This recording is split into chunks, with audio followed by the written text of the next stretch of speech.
Hello! వచ్చేయండి, వచ్చేయండి. ఇదిగోండి రోజు పొద్దున్నే లేసి మా పిచ్చుకలనే చూసేదాన్ని.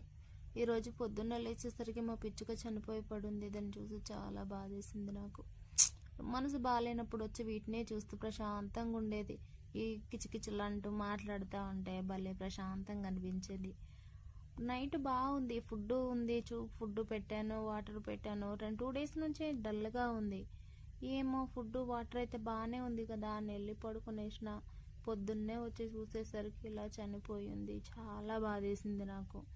ఈరోజు నిజంగా ఎవరమైనా సరే ఇద్దరు మనుషులు కలిసి ఉన్నప్పుడే బాగుంటుంది. విడిపోయిన తర్వాత ఒంటరి అయిపోతే ఎలా ఉంటుంది కదా. చనిపోయిన పిచ్చుక చనిపోయిందే కానీ అదిగో బతికున్న పిచ్చుక మాత్రం దాన్ని చూస్తూ అరుస్తూ ఒక్కతే పాపం ఒంటరైపోయి అరుస్తూనే ఉంది. ఆ ఫుడ్ ఉంది, అన్నీ ఉంది. ఎందుకు ఏమైందో నాకు తెలియలే. 2 డేస్ నుంచి డల్గా ఉంది. సడన్గా అలా అయిపోయింది. ఏం చేద్దాం, ఏం చేయలేము ఇంకా. కానీ చాలా బాధేస్తుంది నాకైతే. పాపం పిచ్చుక.